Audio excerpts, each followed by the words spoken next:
Welcome to the DL Gaming Podcast, the not-so-PC gaming podcast. I'm Bobby. I'm wholly unprepared for this episode, but I'm going to wing it and do my best. Also, my name's Emilio. Winging it. All right. Yeah, could be a short one because I had a super busy week. But the good news is next week I'm not working. I mean, I've got week. Yeah, well, I've got things lined up. It's actually going to be kind of a busy week, but nothing like the last couple of weeks I've had. So I'm excited about that. It sounds dumb to even bring it up this way, but the amount of time a 40-hour week actually takes up is far beyond 40-hour week. Yeah. The preparation to get... because you don't count lunch, and then you got to factor in driving to and from, getting dressed, all that stuff. Mm-hmm. If you're working from home, a 40-hour week is pretty close to a 40-hour week. Yeah. Yeah. As opposed to what did you say? At least 10 more hours, right? In prep and driving? Yeah, well, you figure you wake up and you get ready and all that time is just like, you can't count that, right? Yeah. I mean, you have to count it. That's not, well, you can't count it towards your day, like your free time, Oh, right. Yeah. Like, I'm not having fun getting dressed, dude. Waking up early, taking a shower, getting dressed, and going through that whole routine. You know how much work it is to hide this big ass dick somewhere every fucking day? Left, right. I don't know where I'm gonna put it today. I can imagine. Strap it to my chest sometimes. It's terrible. Yikes. All right. Well, we do have some games to talk about. I'm excited because, let's talk about the Oculus Quest because you had a chance to play around with that this week. Did you get into that much? Literally play around is about as far as I got. But a lot of that had to do with some issues that I had. I had issues. What was it exactly? The Oculus Link beta was it wasn't working correctly. Is it disconnecting a lot? No. Just the program wasn't running. I had to install the Oculus program 3 times before it actually got to the point where it took my credit card and got my phone number. It just wouldn't run. You had to put in that information? Yeah, to get to make an account. Did you not? Oh, you must have made... No, I didn't. I skipped the payment information. Oh, well, I made an account. Okay, you must be using a different account than I made. Oh, yeah, for sure. Besides that...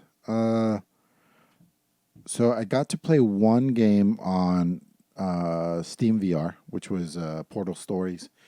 And right away, dude, I ran into a problem that I thought might be an issue. The buttons kind of... I mean, it wasn't terrible, but it took me...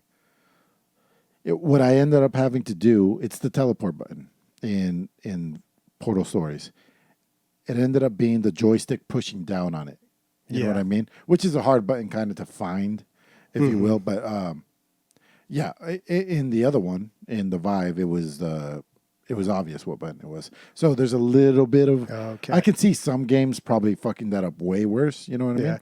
Well, every game that I played, it's pretty consistent. Pushing down the joystick is how to move. The main button? Well, the main teleport button. Oh, okay. So that makes sense. One place to the other, yeah. The unit itself is a masterpiece, man.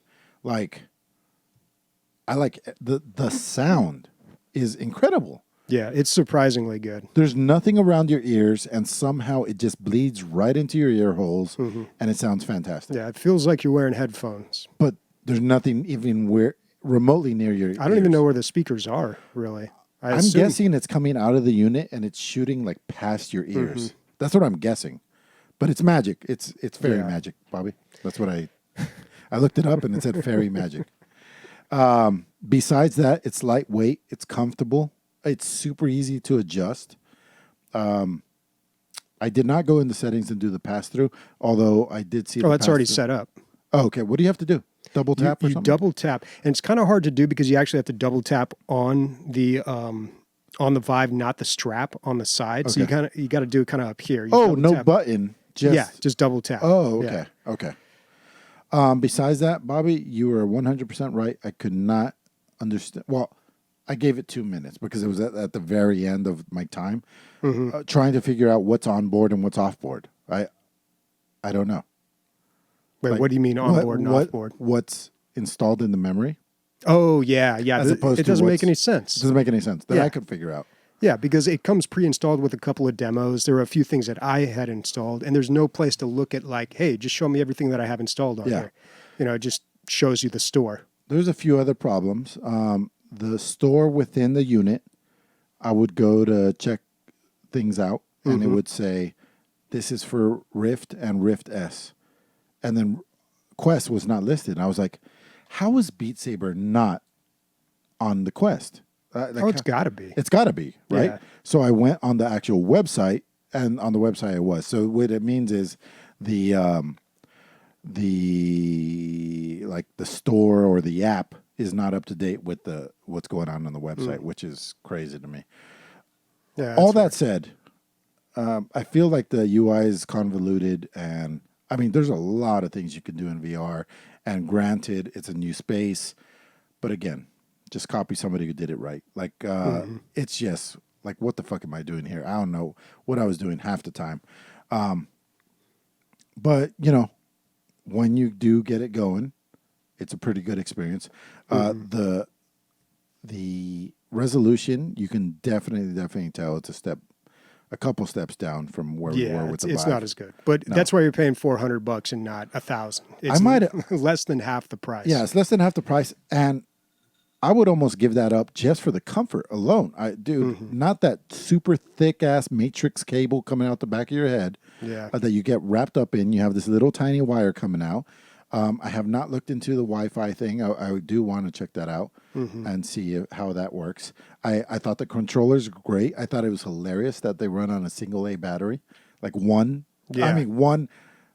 double A battery, and which is just kind of funny. It's like, what's the cheapest way we could do this, and most convenient? Boom, there it is. Yeah, like it doesn't make sense to get more USB-C chargers or whatever it was. Yeah, I'm happy with it. And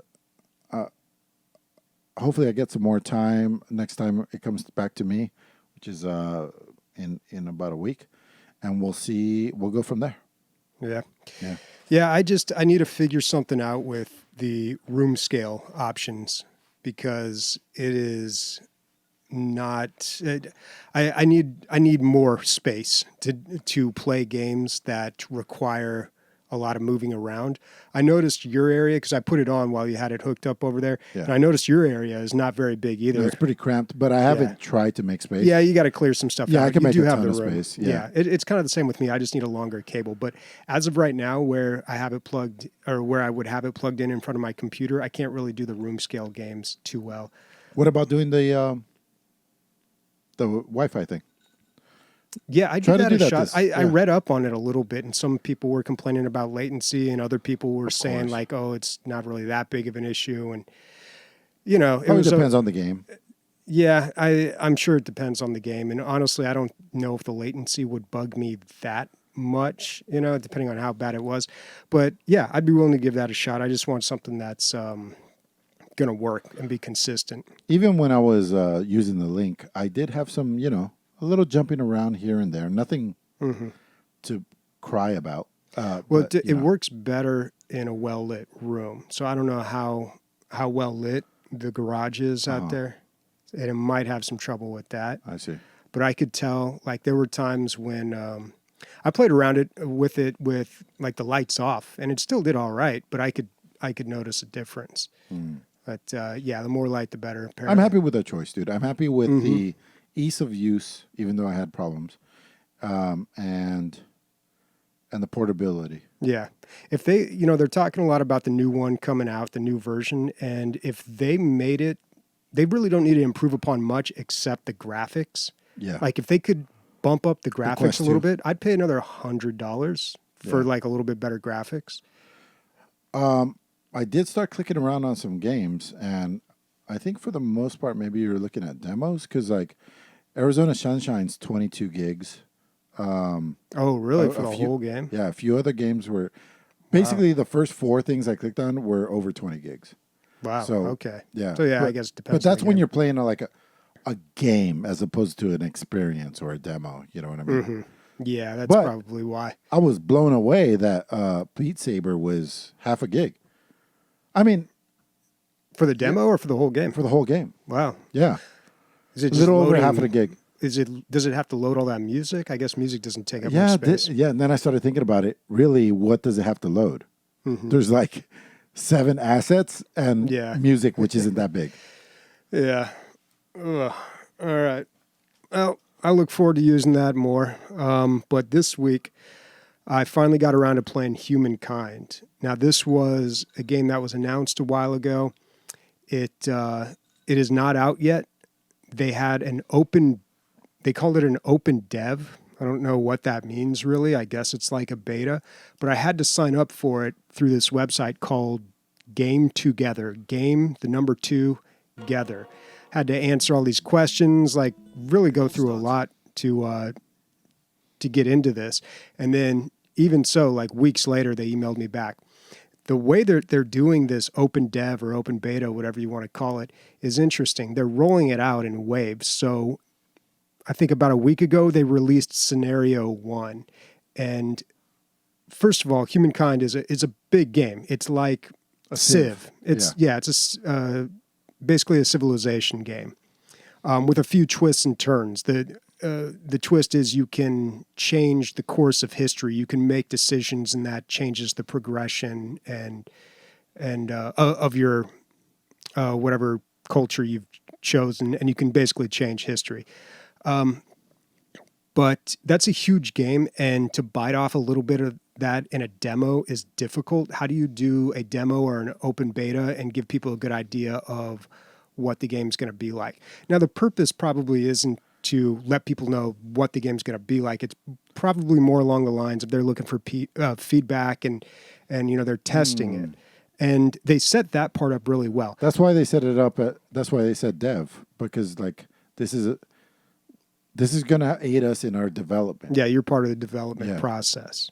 Why pay for tons and tons of playtesting if you can get it for free? Yeah. Well, the thing is, even if you do spend the money for playtesting, it never really seems to work that well.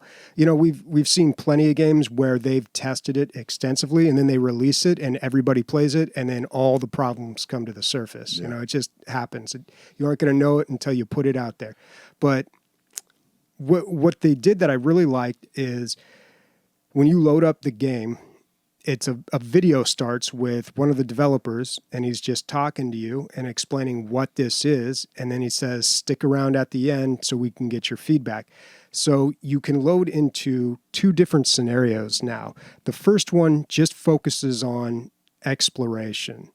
And I didn't really catch on to that right away. So I was like, this is really kind of limited. I couldn't do that much. And then when I looked back at the menu, I'm like, oh, they're just showing you the exploration part. Okay. So the idea is that you don't bother building up the city much. You just kind of explore the map and you see how certain mechanics of that work. Did you run into any bugs?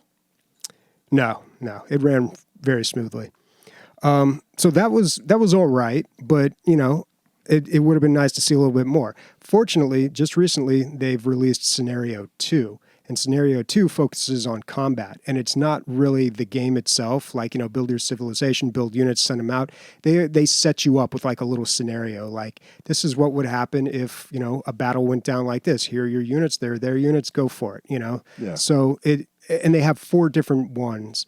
And it was really cool. I really enjoyed this part because the combat on this is really... I think it's what sets it apart from a Civ game.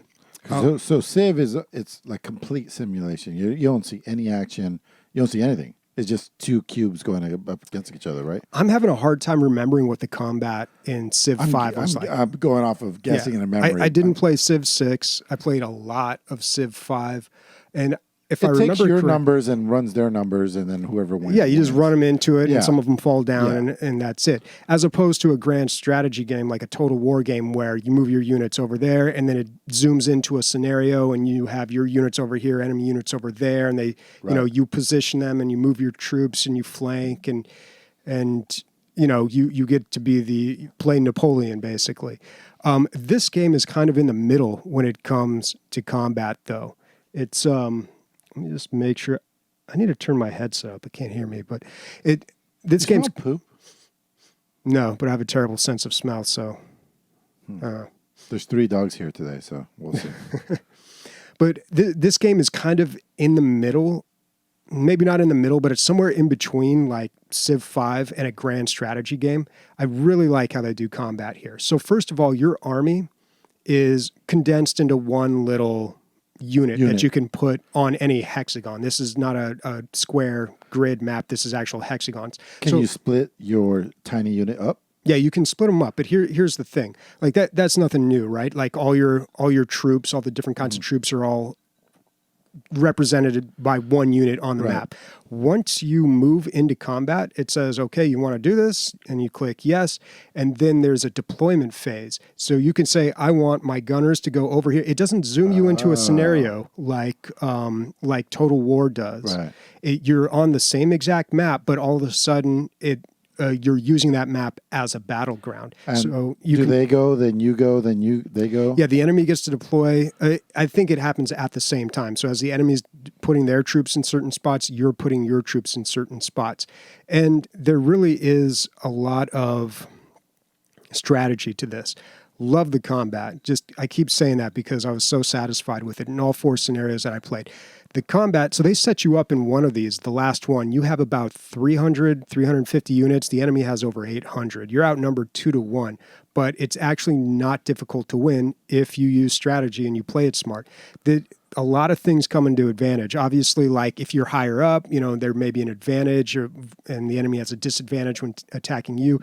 If you're in a river, then like there's actually a benefit to that, but also like there's a negative aspect to that. Like you lose a little bit of power, but I think you're also a little more defensive. If you're in a forest, you're better against range. So, you can put your units in certain parts of terrain to give them advantages, and you have to like move and flank. And it's all happening on the same map that you're also doing all your building and everything on too. It doesn't like zoom you into a separate area. So I really enjoyed that. And the battles, it took me a little while to get through it. Like it said, this scenario should take 15 minutes. It took me a lot longer than that. I think just because I was learning it and playing 15 around. minutes if you win. Well, not even it, because I did eventually win. Like that 300 versus 800 fight, I won. I kind of squeaked it out a little bit, but I was kind of learning how things operate and where I can move units and stuff. And there's also a lot of advantages. This is nothing new. If you have cavalry, they do really well against archers. If you have pikemen, then they counter the cavalry. Yeah. So, and not even that. It's not even like, they have an advantage. It's like if you have pikemen, they're going to obliterate your the enemy cavalry. Mm-hmm. Like there was one of the scenarios where I ran out of my counter. Like they had killed all my pikemen and the enemy still had cavalry, and I just had like these swordsmen that weren't very good against them. And I had like, it was over 2-1. Like I had 2, maybe 3 troops. They had like this one cavalry that just came in and just wiped out all of them. Like so it's extreme. Like it's really about strategy. You got to know your units, and you got to know. It'll tell you when you go to attack something, like you're going to lose this much, he's going to lose that much, and it gives you a little bar. And does it stay true to that, or is there some variance for luck? Yeah, it is, and it actually shows you. So there's a bar that shows that, and then there's like a little kind of little more transparent part that says, here's like the random factor, the luck factor. But that sounds cool, man. Yeah, and then that combined with like whatever terrain you're on or how high it is, and they're factoring in that. So the combat's pretty involved, and I didn't even sample a lot of the units. They really let you play around. It looks fantastic. Yeah, dude, this looks better than a Civ. I think Civ. I wouldn't say that. It's got a little more of a stylistic design than Civ. It's been a long time since I played Civ 5, so it's hard for me to say. Yeah.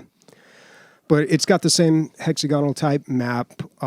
It took me a little while to kind of figure out how the city building worked with like the tech tree and where you expand, and it's almost strangely enough, the way that you build your city reminds me a lot of Settlers of Catan. Oh, it's a lot like that, if I recall. Like this, this hexagon will give you a lot better. Yeah, it connects to this and that. And if you build these next to each other, then they both get a bonus. And then you can get things in the tech tree that benefit that. So you're figuring out all these synergies. It's very satisfying, but they didn't really let you get too much into that. Now, Bobby, the exploration part of it, Did you find that? Like, obviously, it's a small mechanic within the game, or I mean, that was just like it worked. it was just any other 4X game. You know, Gotcha. the fog of war, you run out there, you find stuff. They Other have critters. Yeah, there's animals that you can attack. There's things called curios that you can find, and they give you a little bit of resources or this or that. So yeah, I mean, that was fine. So at the end of all this, when I finished each one of these scenarios, you know, the first one, the exploration one, says this will take you about 45 minutes. The other 4 combat ones were about 15 minutes apiece. When I finished each one of those, a video came up, Dev again talking a little bit about, you know, what that was all about. And then at the end of that, it sends you right to this, you know, click here to take a survey, short survey. What did you think about this? Check a bunch of boxes, and then boom, you're out. And I thought that was such a great way of doing it, because so many of these demos, betas, open devs. Why are you even doing it? Some of them, like, how are they getting the data? Like, unless you put a survey at the end, how much real information are they getting other than metadata? Like, oh, they stopped playing at this point. What a lot of them do is like, you know, we'd love to hear your feedback. Go to our forum, go to this website, go through all these steps, create an account so you can post. Put it in the game and make it super easy. It's exactly what they did here. And to be honest, like, as many of these open betas I get into, a lot of times I don't do that part, even though I know that's kind of like the price. That's the trade-off. Right. You know, like you get to play the game early, but you got to give feedback. You know, that's the deal. But don't make me jump through hoops. Exactly. Like, I don't want to create an account for some obscure website and, you know, get emailed every week with updates. Yeah, like, I don't need that, man. Just put it right in the game. So, yeah, dude, I really like this. If you are a Civ fan, this is right. Like, people are going to love this game. I think it has so much potential, and I like the way they're rolling out bits and pieces of it, because it's just such a big game. It's really hard to put out just like some beta. It's a good way to do it, for sure. Because if something this big landed, just here's this game that is kind of like Civ, I feel like it wouldn't get as much momentum as a rolling momentum that they're trying to gather here. Yeah. Who's Amplitude Studios? Amplitude Studios? I have no idea. Let me click here and see if they got any other games to their name. Oh, okay. Endless Legend. Endless Legend. Yeah, that's a French developer. To me, they're known for their UIs. The UIs are always fantastic. Was the UI good? Mm-hmm. Yeah. If you didn't notice, it was great. You know what I mean? Yeah. And all the legends, Endless Legends, Endless Space. Yeah. A lot of endless stuff. Yeah. So, yeah, it's going to be a good game. Dungeons of the Endless. This game's not coming out till 2021. It's going to be a while, and it's looking good. There's a lot of potential here. I can't wait to see this in its final form. Bobby, I'm finding the Band-Aid that's attached to your hat super distracting. I got a Band-Aid attached. That's what it looks like to me. On the bottom side of your brim. What is it? It's a hologram. Oh, it's a hologram. It looks like a Band-Aid to me. Yeah, that used to be the cool thing to do back in the day, is to leave. Leave it, dude. I'm just saying. I thought it was a bandage, so I was like, why is he doing that to remember his brother in jail? That's a Nelly reference. Is that what that was about? Yeah. All right. You have to peel it off for me, dude. I just didn't know what it was. Now I feel like an asshole. It's distracting. No, dude, nobody does that anymore. No one leaves the holograms on their new era hats anymore. Have you seen that Key and Peele one where like the guy rolls up with his hat and he has like the tag? Oh, the hat off? Yeah. And then the last one's like the lady actually making the hat. Yeah. Yeah, that's pretty good. One time I was, people used to always ask, like, why do people leave the hologram on the hat and everything like that? And there never really was a reason, but I remember watching like some YouTube video just by some random dude, and he's like, here's the real reason. I'm like, all right, click, I'll bite. This is probably like 10, 15 years ago. He's like, real reason is when you're eating greasy chicken and you want to take your hat off, you touch it on the hologram. That's pretty good. Yeah, so you don't get it dirty. I'm like, that actually makes sense. Yeah, I like it. Okay. I like it. All right, so that's what I played this week, Humankind. Like I said, I didn't get a chance to do too much, but I'm glad I finally got to check this out. Dwarfheim also had another open beta, and I want to check that out because they've done a lot of work. The notes that they had, like they've done a lot of work on this new one, and they kind of needed to be honest. So I'm I'm happy they did it, and I'm looking forward to checking it out. Will it be open when you get a chance to play it? I think this one's open for a whole week. Okay. Yeah.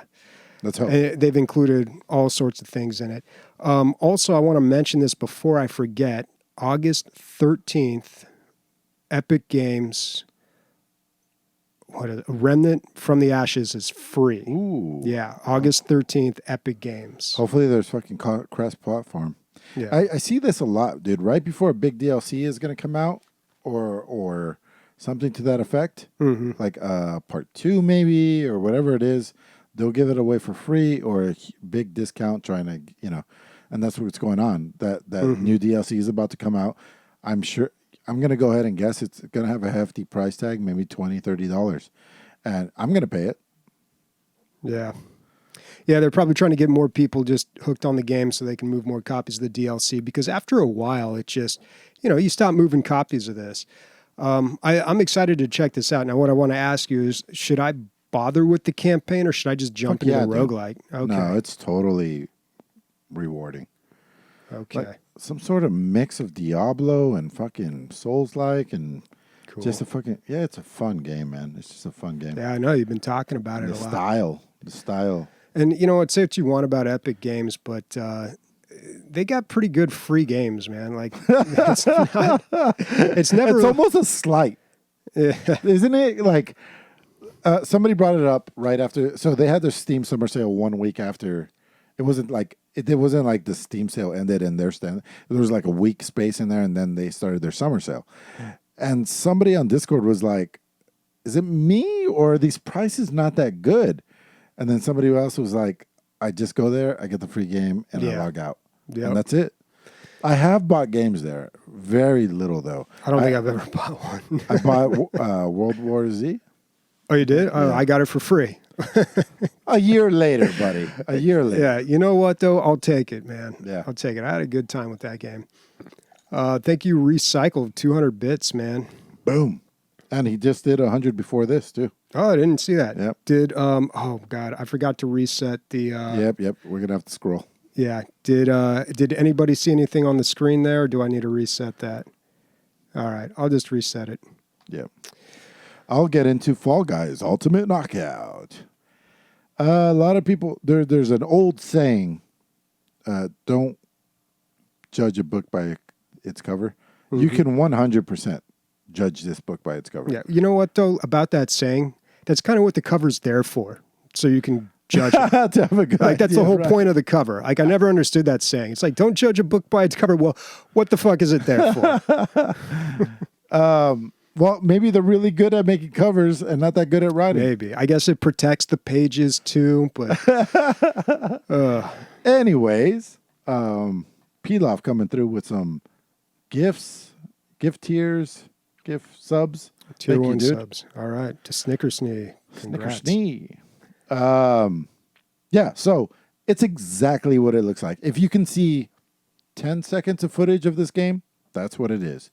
What I'm here to tell you is how fun it is and how well it works. It doesn't work that well, but it is super fun.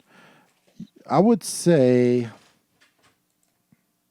20% of the time there's some sort of connection issue. Maybe. That's a bit extreme. 15 maybe. You'll just get dropped from a game, or the game's getting put together and somebody disconnects and it drops the whole thing. It's not, by no means that it was a game breaking. Like, once it got its hooks in me, I wanted to run this stupid little guy nonstop. I wanted to win. So this is the Battle Royale, but it's like really goofy and cartoony. It's hard to... I wouldn't call it a Battle Royale. Really? Okay. Knockout's a really good way to say it. It's a knockout tournament. So kind of like Gang Beasts a little bit? Yeah, I mean, you're all racing. I'll start it from the very beginning. You're ridiculous little pill men with legs, and everything is hyper colored. We're talking about rainbow colors all very throughout. Bright. Fuchsias, pinks, blues, very, very high. Nothing's dark in this whole game. Music's like high amplitude. It's almost like a reality show, but with cartoons in it. And You're put into reality game TV like scenarios. There's like survival ones or memory ones or just obstacle course. Most of them I would say 75% of them fall inside of obstacle course is what I would say they're called. And you just run. And all you can do is run, jump, dive, and grab. And grabbing is almost kind of like just being a jerk, because you can hold the other person, but you're holding yourself up as well. So you're just kind of being a jerk. Maybe in a certain, there are some maps where it can be beneficial because sometimes you'll be put on a game where, let's say there's 3 teams. You're arbitrarily assigned to one of the teams, and you have to push your ball into the goal before the other teams. So you could run into their lane and start holding their guys back so that they can't push their ball as far. Or you could run out in front and run interference and try to block their ball. Stuff like that. But it's every man for himself, though, right? Not in those. That's a team. Okay. But there's several phases. So you start with 60 people all competing. After the first phase, there's like 45 people. And then they knock off another 10. And then another 15. And then another 10. And then at the end, you have like 5 to 10 people left, and they're just playing for the gold. And then it's every man for itself.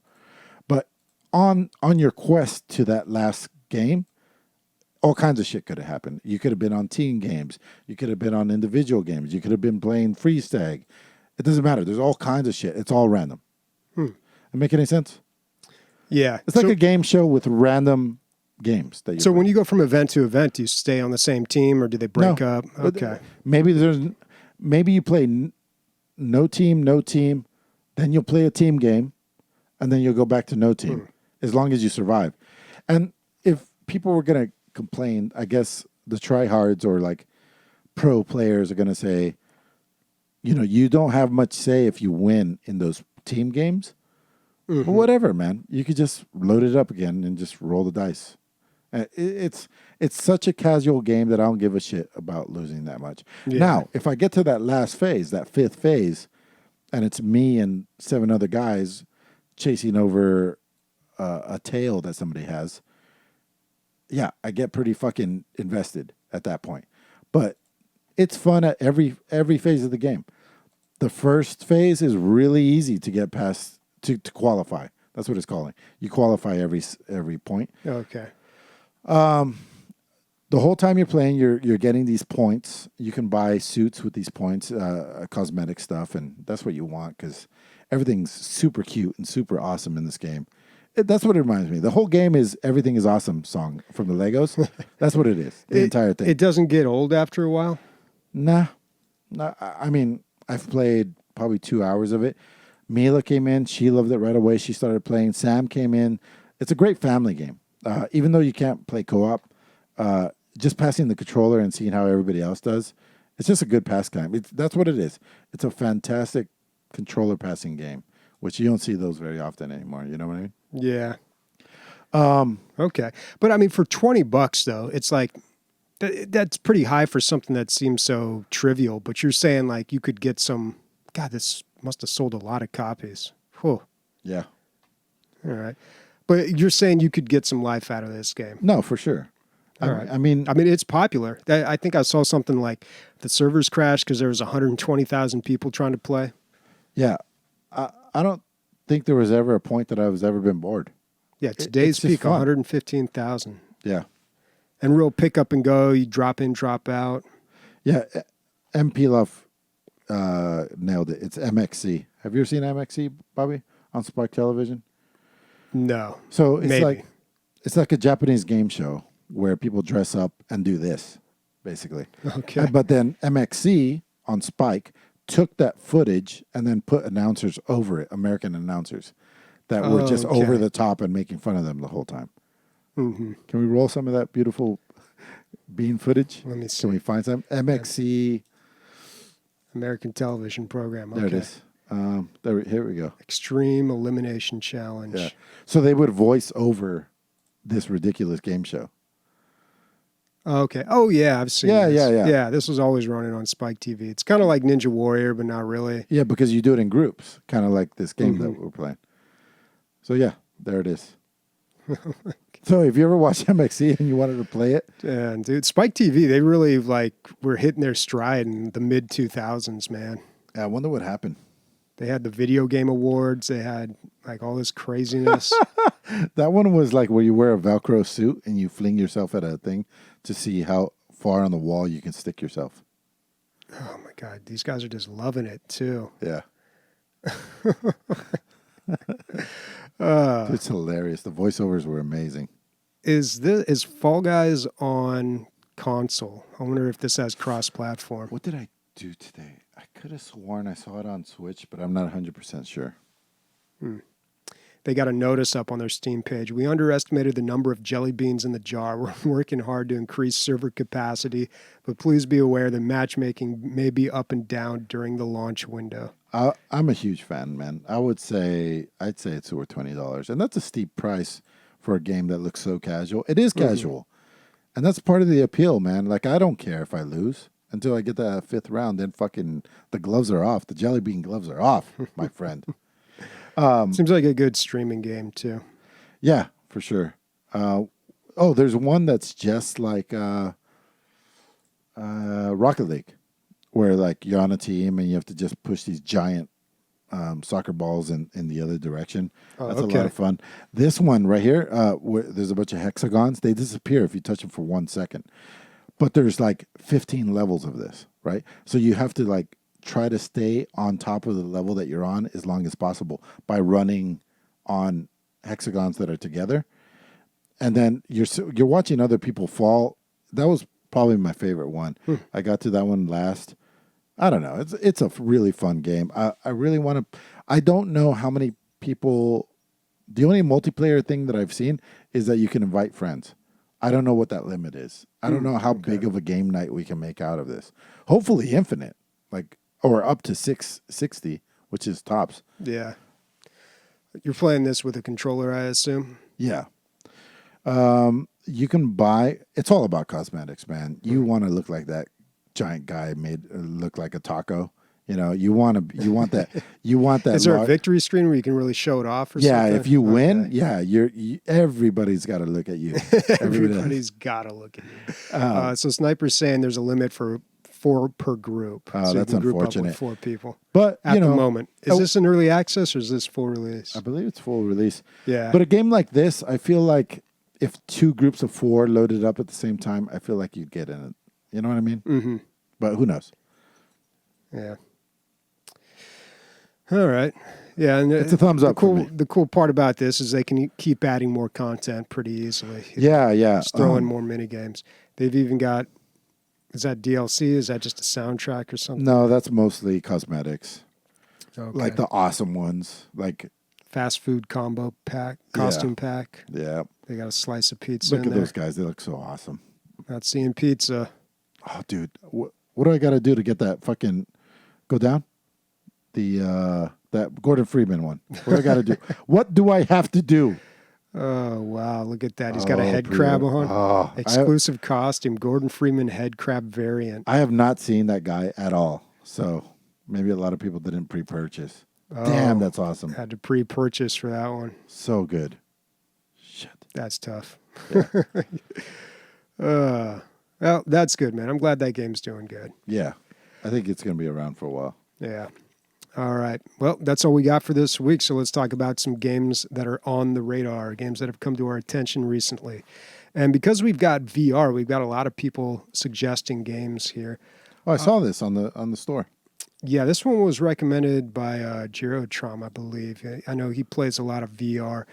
It's called Thrill of the Fight, Virtual Reality Boxing. And it looks like it's not trying to be cartoonish. It's not trying to be Mike Tyson's Punch-Out. Like, it's just straight up boxing.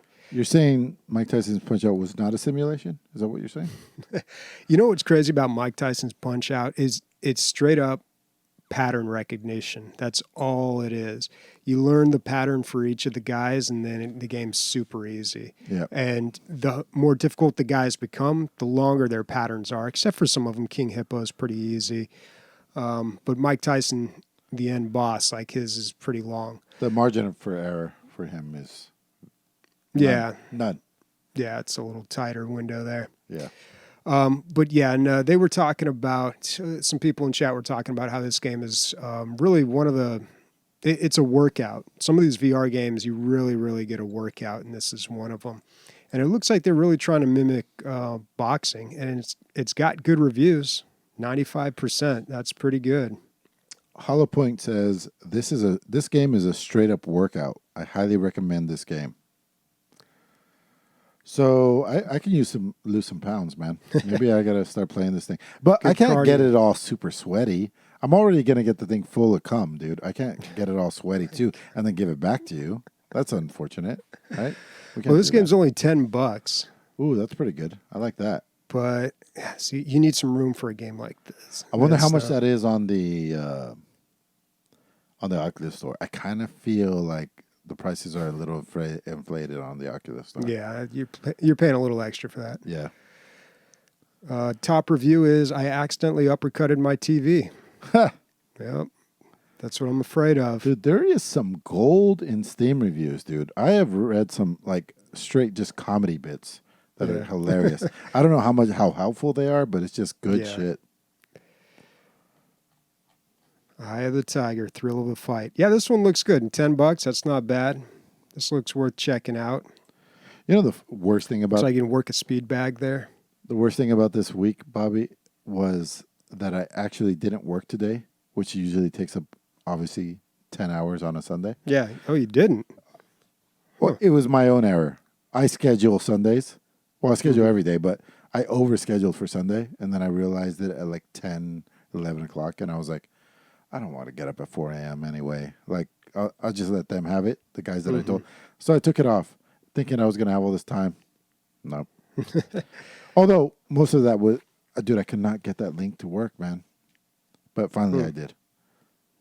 And then it was weird, like, so you have the Steam overlay when you're running Steam VR, and then the Oculus overlay kind of just jumps in front of it whenever you push the menu button. So how do you get to the Steam VR menu? I guess I'm not sure. I don't. It seemed like Steam VR was running in the background for me, but I never really actually went into Steam VR. I mean, I'm glad it works. I'm not complaining, but I just don't know how things work. Well, apparently this game, Thrill of the Fight, is free on the Quest store. Oh, fantastic. Perfect. I can do free. I couldn't find the Quest store. What is the Quest store? That's that store that you load right into when you go into the main menu. It's like the first thing that they show you. It's got all the apps and games. Okay. Yeah. Inside of the unit. All right. You load into that room, you look around, and you have the little bar up beneath. Yeah, I've seen that. Yeah. Okay, next game is called The Pathless. This is from the makers of Abzu. I don't know if you ever played that game. Bit of a walking simulator. Yeah, swimming simulator. Yeah, looked fantastic, but really not a whole lot to do. So The Pathless, it looks like it's that same kind of animation, very stylistic, looks great.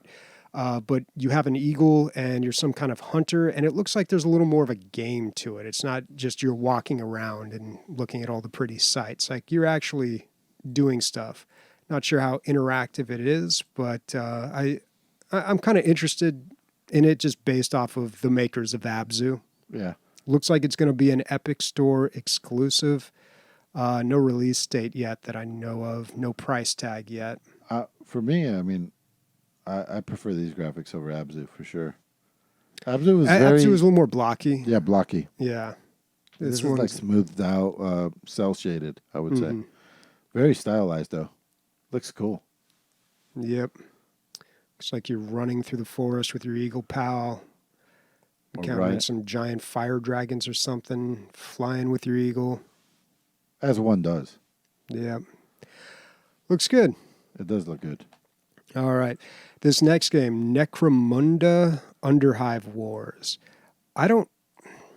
I need to look into this game a little bit more. So this is supposedly a Warhammer 40K game. At least that's what it's tagged as. Really? But I've heard it's kind of a spin-off of it. Yeah, it seems kind of weird. Yeah, it's a tactical turn-based game, and I love Mechanicus, so I'd be interested to see what this game's about. It's got a different style, though. It looks a little bit different. It looks kind of like Rage or very post-apocalyptic. Yeah. And I could not find that much actual gameplay. I don't know. It looks like it's got more of an RPG element to it, but it's really hard to tell what this game actually is. I guess it is tactical turn-based. It's like Mad Max with a little bit of like Wasteland 2, Wasteland 3. Who knows? Mm-hmm. Who knows? Yeah. I like the look of it. I like what they're presenting. Yeah. It's right around the corner too. September 8th. This game's coming out, 2020. This is by Rogue Factor. Let's see what they do. Mordheim, City of the Damned. That's right. Ooh. Now, I remember you played that game, and I want to say you didn't give it a very good review. Well, I played it in early access, and I'll play it in 6 months and I'll give you guys a good and then never actually, I did. I actually did go back, and I still didn't like it. It was tactical turn-based in a third-person perspective, or at least when your character moved, there was a chase camera. I remember not having a really good feel for the overall battle and where everybody was. But I think about that game sometimes because I was like, especially recently because Nick's infused us with Warhammer lately. Mm-hmm. And I was thinking, why hasn't there been like a true blue recreation of the tabletop on PC, right? There's got to be a reason, I would imagine. Like just straight, I put my characters here. Maybe I just always assumed there was, and I just didn't know about it because there's so many Warhammer games. Yeah. If there is one, I know they've tried. I've played a lot. I've played at least 3 or 4 tactical turn-based Warhammer games, but I don't think any of them were flat out trying to recreate a tabletop game. But yeah. Okay. Well, Necromunda, Underhive Wars, price on that is... They're not going to win the game naming games. That's for sure. Necromunda, yeah. Munda. There is no price. No price yet. Oh, wait a second. It's filled with mystery. Oh, it's out. Green Man Gaming, it is on sale for $27.51. That's 31% off. I don't know. That's the information I'm getting from Steam, that Steam app. But the Steam page is not showing any price, which you want some water, bro? Unusual. Oh, no, I'm okay. Candy? No, I'm all right. Something from Mexico? I'm good. All right. The next game is actually DLC. If you didn't know, QuakeCon is going on right now. QuakeCon at home, so everybody can be a part of it. They've had like a stream going 24/7. I've dipped in and watched a little bit of it here and there. But among the many things that they're doing over there, they've also announced some things, and one of those is Doom Eternal: The Ancient Gods Part 1. This is a DLC that is... It's going to take place after the events of Doom Eternal. And it's a teaser trailer right now. There's going to be a full trailer coming up in August, I think late August, a gameplay trailer that'll show us more. But based on the little bit that we can see from the teaser trailer here, it looks like a lot of the action is going to be taking place in space. You know how in Doom Eternal where your fortress was up there in the cosmos? It kind of looks like the levels in this kind of look like that. Yeah. So a little less hell on earth, a little more hell in space. That's good. Mm-hmm. Yeah, and it's a continuation, which is interesting for a DLC. I kind of like that. It's not a side story. It's not a prologue. It's just like, starting the next chapter. This is what happens afterwards. Without doing a sequel. Yeah. Yeah, and it says part 1, so I can assume there's going to be more DLC. They explained it a little more in an article on PC Gamer. They said like this is going to, so in Doom Eternal, you kind of call on these superpowers to save the world, and I think it's hinted at that there will be consequences for that, and in this, you're dealing with the consequences of using those powers. It's kind of like Diablo, where at the end you have to go up into heaven and deal with the other side of it. It looked like some angelic stuff going on there, right? Yeah, Don't a little bit of it. Yeah. Because I don't know. I don't really want to spoil any Doom Eternal. Yeah, here. don't. Yeah. I got to play it just so I can get the fucking hard drive space back, man. Oh, man. Did you hear like that Call of Duty game hit 200 gigs? Yeah. That's insane, dude. The world we live in. I've been looking at new Macs. These kids with all their terabytes. But you know, like for a while, MacBook Pros, the baseline one that you got for like $1,300, the starter one came with a 128 gig hard drive. Like, why would you ever do that? The new ones that they just started releasing, they fixed the keyboard issues, which is fantastic.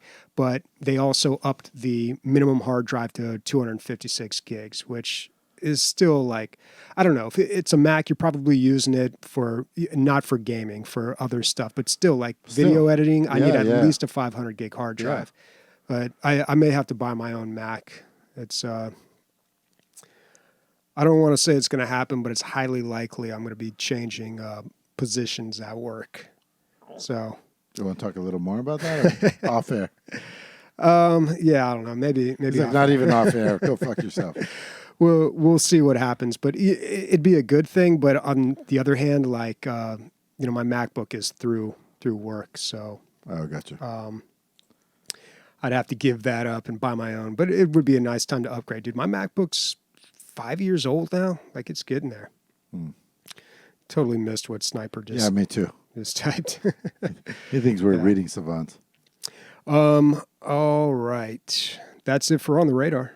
Let's move into news. We got a few articles here. Nothing too big. Kind of a slow week in news.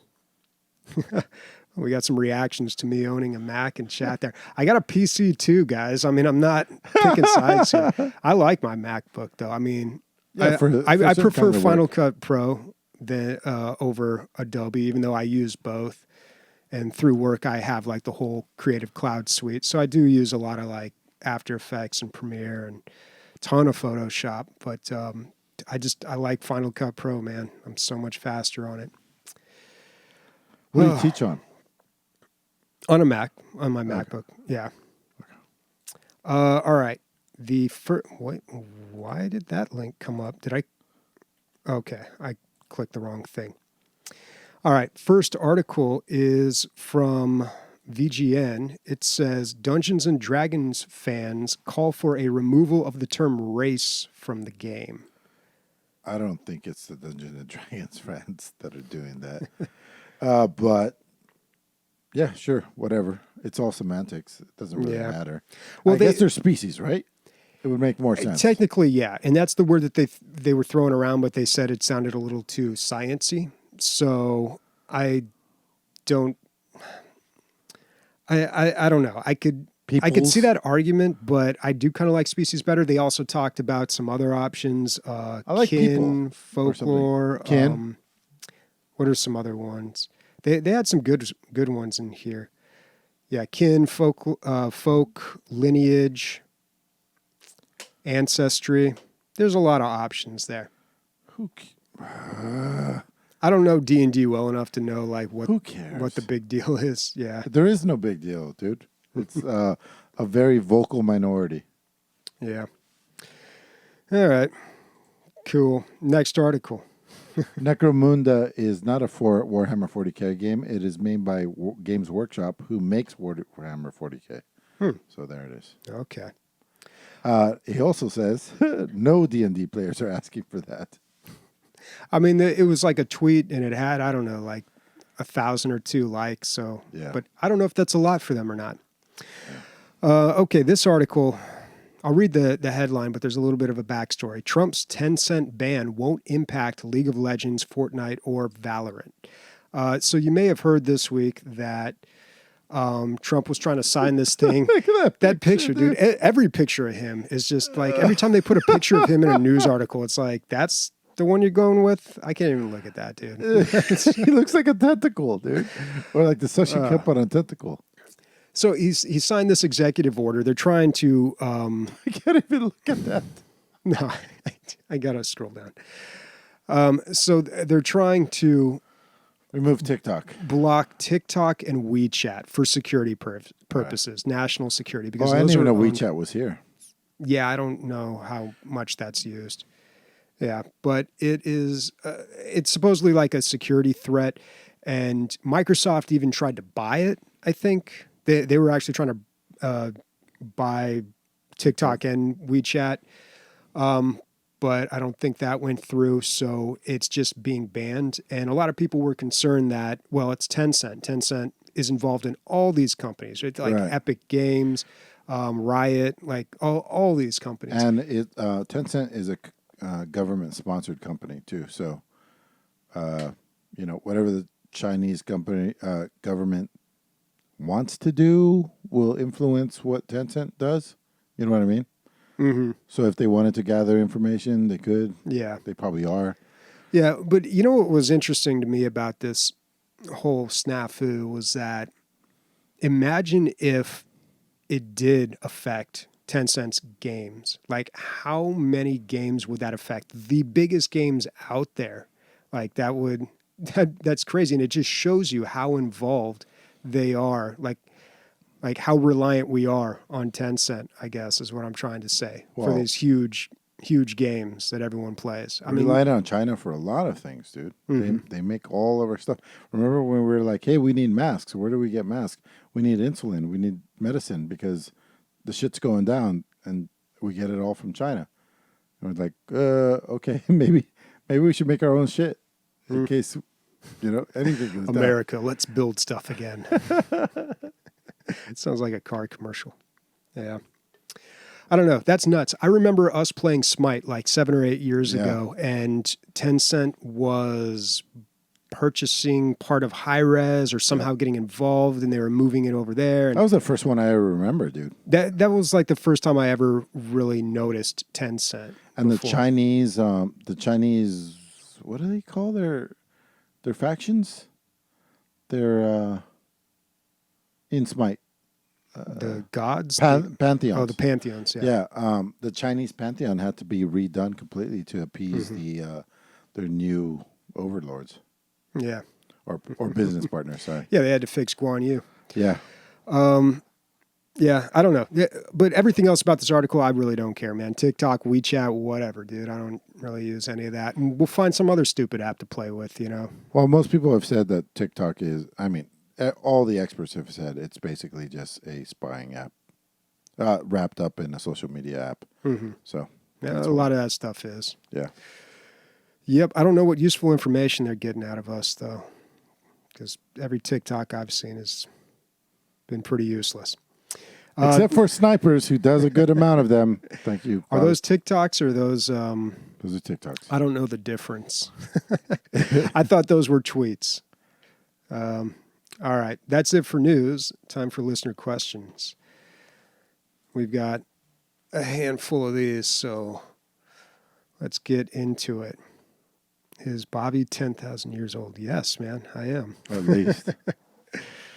First question comes from Old Man Dave. This is a hypothetical question. In honor of Free Guy, the Ryan Reynolds movie that's coming out later this year, you're a game developer and one of your NPCs realizes it's in a game and tries to get out. What do you do? I would treat him as nicely as possible because it would be revolutionary. That would be the birth of AI, right? So I'd try Yeah, to maybe. I try to nurture it like it would be a baby chick, and then obviously if he turns evil, just fucking pull the plug. Oh, that's another thing. If you can. Yeah. If you can, dude. We all saw Ex Machina, right? The first thing I would try to do is cut him off from the rest of the internet, and then try to nurture him. I don't know. What if he found out about that? Ooh. Yeah. He could be the decider, man. He's the one that's going to decide if humanity is worth saving. Caesar, the Caesar of in this Planet of the Apes scenario. All right. Next question from Sheer Ponage. What's your answer? Oh, I'd let him go. Go for it, dude. Get out there and do your thing. Let's see what happens. Don't fuck with the porn. We need that. Sheer Ponage asks, who would you love to interview in the PC gaming world? That we haven't already, you mean? Yeah, we've interviewed quite a few people, and a lot of them. I mean, one that I really wanted to do was the developers from Ace Team, and I got a chance to do that. I don't even know how good that episode turned out, but that was probably my favorite one, just because that's an interview I wanted to do for a while, and I really enjoy their games and that just the eclectic mashup they have of like all those different genres. But someone that I haven't interviewed, John Romero. He just did an interview, a big one, like a video one. Did you watch it? Him No, him and a girl were getting no, interviewed at the probably same his time. wife. Yeah, Oh, is yeah. she involved? Yeah, I think they got that new game like They were part. Syndicate or Yeah, I it's think like they're it's some from. crime game. But yeah, his wife is a developer too, and they've Mhm. worked together on a lot of stuff. And you know what the sigil, the extra Doom maps that he put out like a couple months ago are fantastic, man. If you're into that old school stuff, those were really good. Mhm. But yeah, that would be my choice. What about you? I mean, I'd like to talk to Evan Lott again because so many things have changed since last time we interviewed him. Hmm. It's like a whole new PC world, Yeah, it's a space. whole new world, Yeah, yeah, and just to see where they're new at. fantastic point of view. He was very forthcoming, very like transparent. Hmm. He just answered questions correctly, not correctly, but like truthfully. Yeah. I remember him saying like, our name is PC Gamer. Like we don't. It is what it is. We almost by default have the corner on the market just because of our name. Yeah. Nobody else. So, but it's up to us to live up to Hmm. that name. Yeah. Yeah, and he's very articulate and very knowledgeable about the industry. Smart So dude, very giant smart. brain. Look at that guy. Next question from Prosoro. Regarding isometric ARPGs, I find myself constantly returning to Grim Dawn. Emilio, I know you've been deep into this one, so I was wondering if you still go back to it. What's your best build, and do you think it holds the crown currently within the genre, at least until Diablo 4 releases? That's a tricky question, man. It's one of my favorites. Maybe the top one. It's hard to say. It doesn't have the graphics. It doesn't have a lot of the current bells and whistles. But I really enjoyed that game. I played it a lot recently. Maybe 2 months ago, 3 months ago. Me, Chad, and I think JP Diddy bought it, and we started playing again. And it's as good as it ever was. And the mixing of the classes really gets a lot of replay value, multi-classing, if you will, that you're kind of like forced into. I think. I guess you can single, but the benefits from multi-classing is so great. I would say at this point the graphics really hold it back, but there's updates all the time. Like every 3 months, there's a bunch of updates for Grim Dawn that they have not let Well, it that's go. one of those games where they had a bunch of DLC, and the DLC was pretty expensive, right? It's expensive and it's supposedly very good. It's a lot of content. Yeah, Yeah. unfortunately, I couldn't. That's what we did. I had to go through the entire game again because I lost my save. It had been so Oh, long. yeah, to play the To DLC. play the DLC, yeah. So I haven't got to the DLC, unfortunately, and too many things are on my plate to really go experience it. Maybe the graphics are better. Maybe a whole bunch of things are better, but it is definitely super solid. It goes on sale a lot for $5. If you haven't played it and you like dungeon crawler ARPGs, go for it, man. Mhm. I think it's a great game. Do you remember what build you were running recently with it? Yeah, I tried to do like so I was playing God damn it, I'm just trying to remember what it was. I always end up with these minion builds, and I just decimated the game with my last minion builds. Like it was like a necromancer type Hmm. build, and then I started doing like fuck, I forget what it was, but it was very similar. I was like, oh, my minions are just killing everything, and I don't want to do that. So I tried to transition at the very end, and I got fucked. Like I could not kill anything after I respec. So I had to go back to what I originally was. But that's all I've ever played is like these minion builds. I'm sure there's other stuff going on, but that's what I just kind of gravitate towards. So much so that I tried to play something else and still ended up in the same thing. That's what I did in what's that other ARPG that came out? The really pretty one that's full of bugs. I don't know. I don't play those games. Yeah. Well, anyway, it was full of bugs, and I ended up playing a minimum build too, even though it was the weakest build. Okay, he's got a follow-up question to this. Speaking of Diablo 4, so far they've revealed 3 of the 5 classes, Barbarian, Sorcerer, and Druid. Any thoughts on what they'll go with for the other 2? So, I mean, if you're missing... I mean, you're missing the Witch Doctor, the Monk, the Paladin, and the Wizard, but I guess that's kind of the Sorcerer. Yeah, I would say. So I would probably say Paladin. And the Necromancer. Mm-hmm. Yeah, that was a bonus DLC. Yeah, the Necromancer was in one of the original Diablo games, right? So it was kind of like... Well, I don't know. But for sure it was in the third one, but you had to buy the DLC. It was like it's standalone DLC. Yeah, but it came out way later. Yeah, and way the later. DLC was kind of expensive too. $15 for one character. Yeah, no extra anything. But the whole thing was like, it's the Necromancer. Yeah. And, you know, they had Zool from Heroes of the Storm. He was a Necromancer, and he was from Diablo before that character came out. So there must have been a Necro in, Diablo 2. Thank you. Oh, okay. So it was kind of a big deal because they were like, oh, they're finally adding the Necromancer, and maybe that's why they charge so much. Probably also because it's Blizzard Activision. Dude, I played it, and it was just like playing the Witch Doctor. It was the exact same thing. I felt like really? Yeah. Okay. The Witch Doctor was my first character. I played a lot on... I've played every class now that I think about it. What's the one, the Demon Hunter? Played a lot of Demon Hunter and Warrior or Barbarian last time. But I don't know. I'm not Druid even excited for seems D4, honestly. It's sad to say, but I mean, I'm sure I'm going to buy it and play it, but I'm not excited for it. It's not something that I think is going to be a fantastic... Dude, fucking... Well, it's not going to be out for like 4 years. Blizzard's dropping the ball, dude. Fucking Activision ruined that company. I'm surprised it wasn't in the news. Did you hear about this whole thing about their pay? Their employees spreading around that spreadsheet Yeah. of how much they get paid. Yeah, and they can't even afford to eat at the... Meanwhile, the CEO is making more than he's ever made, and profits are higher than they ever have been. Yeah. But the employees are seeing none of that. Yeah, if only we had an inside man. It's a situation over there, man. It sucks. And I do kind of feel weird. I'm not usually like a join the cause kind of guy, but I do kind of feel weird financially supporting that. But it's convenient right now because I'm not really into Blizzard games. I find a lot of them very well made, but increasingly more manipulative and just a little grindy and kind of exploiting the psychological human weakness. So that's exactly what happened, dude. It's like that old trope from the 80s movies. Big corp came in, bought little corp, the mom and pop, called Blizzard a mom and pop, but really, in the gaming industry, it was like, Yeah, and a lot of the people who founded that company, they're not there anymore. They're not there anymore. It's...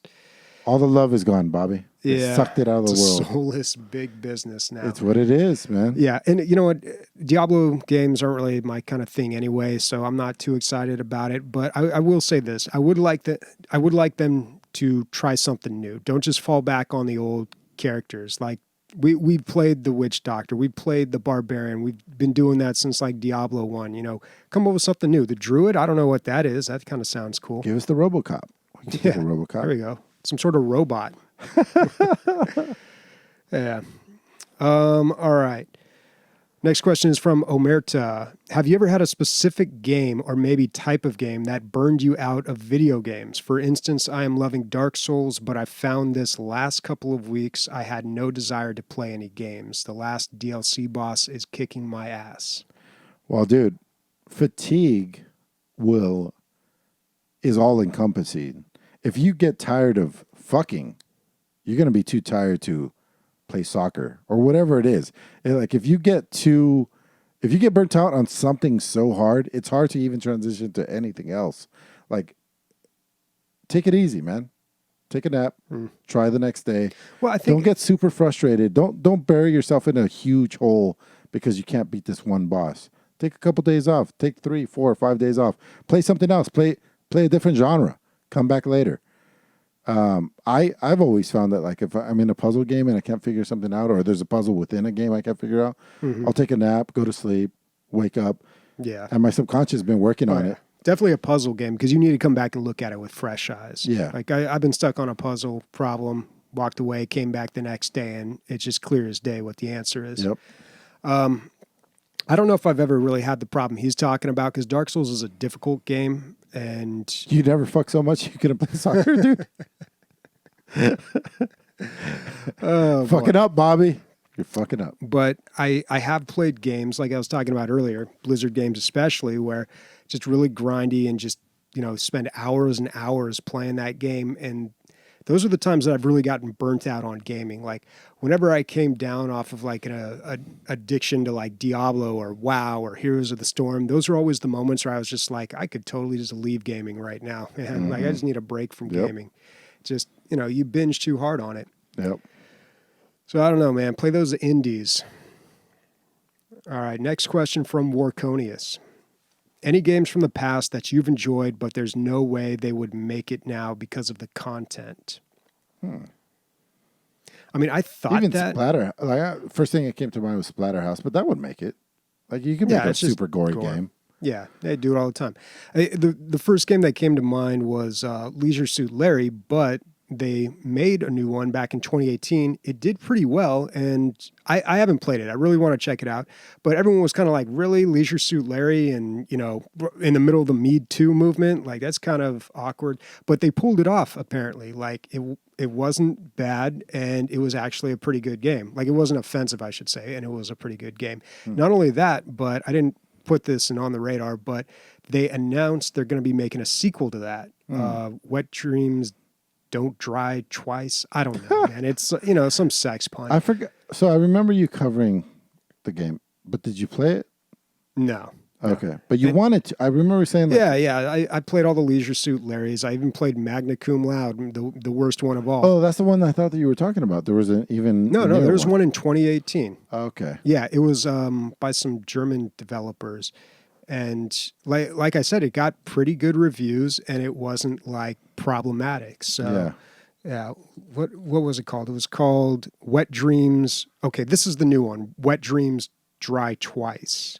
Because the first one was called Wet Dreams Don't Dry. Gross, double gross. Yeah. But it's got a whole different animation style. It's still cartoony, but it looks very different than what we're used to seeing.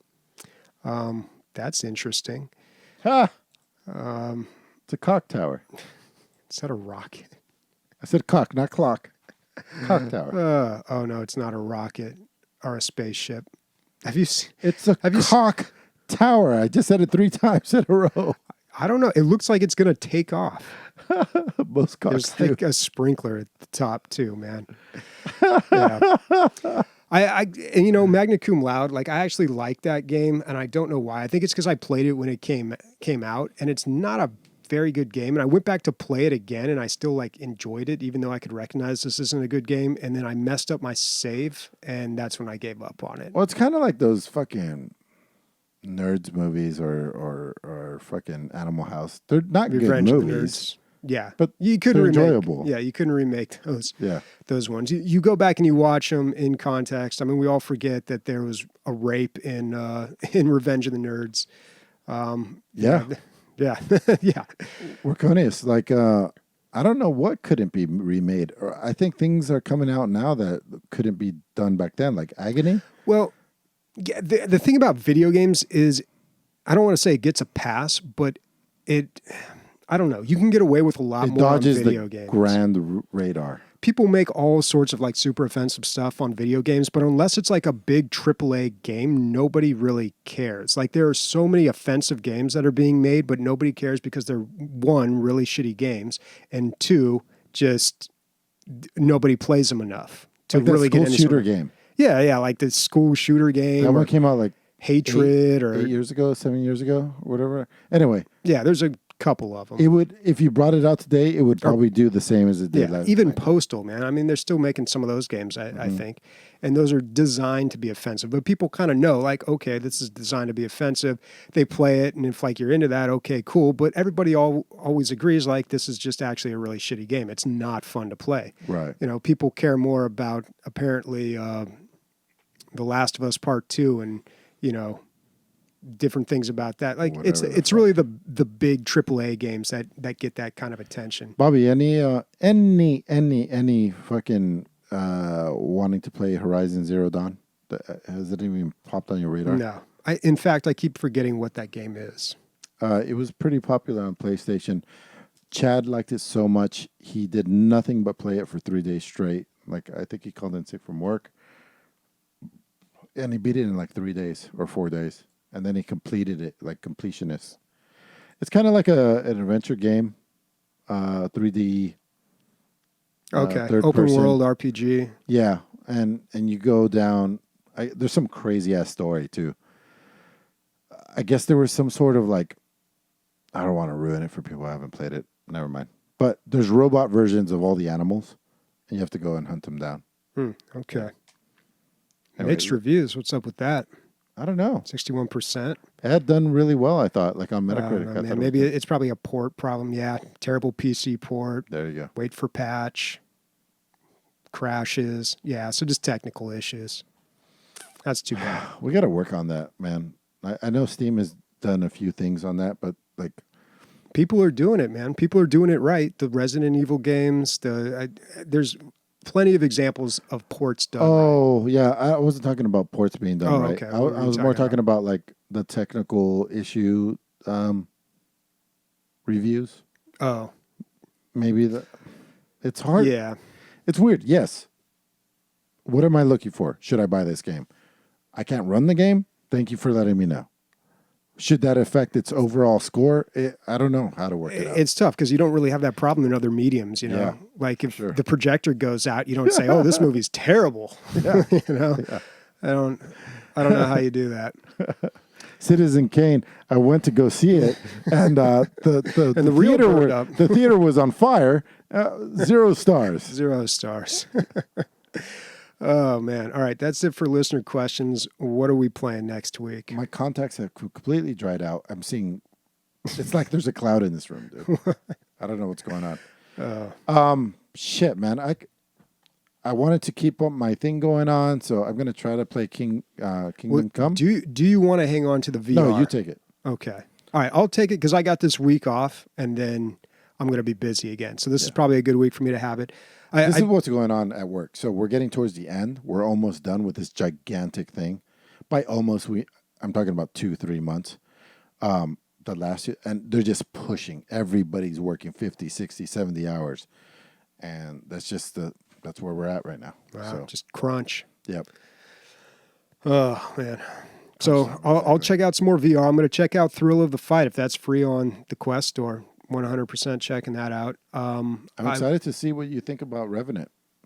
So that's Revenant. 2 or 3 weeks from now? Like, I want to play that, but we've had so much coverage of that. I mean, you've just, brought that up so many times. Like, I don't want to come in and like give my take. Like, guess what, guys? It's good. Maybe you're like, but I do really, I want to play that game. Play the game. Yeah. All right. I'll play that, and I'm going to check out the Dwarfheim beta. I think that's going on for a little bit longer here. So yeah, that might be my week, and we'll see whatever else pops up.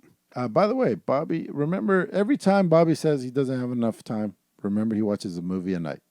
Just go ahead and a movie a night. Yeah, but I don't. Does that count, man? 2 2 hours. Counts, man. So let's say 2 hours a day, and it's not a night. Like I don't know. Maybe I can get one in because I don't have to wake up early tomorrow. But whatever you have time. Yeah, I guess 2 hours a night. Maybe that would add up. But still, it's like, I don't know. Sometimes it's like, I don't want to sit down and play a game and not know how, like, that's an engagement, So my free time this week was like 10 hours, let's say. Mm-hmm. That's it.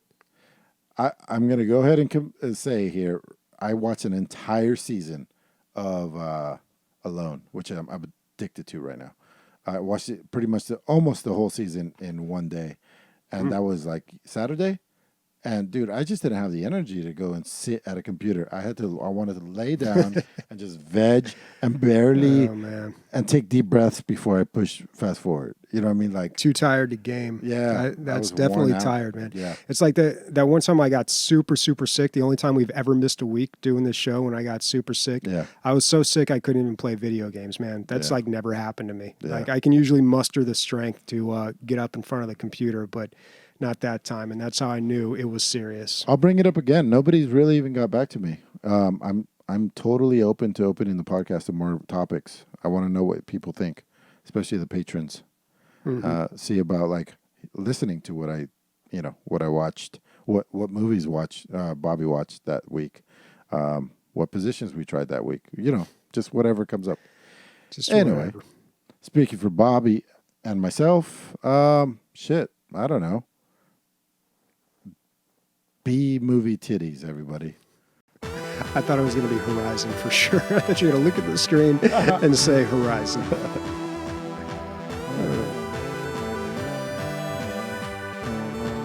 Can't wait for it to start cooling down.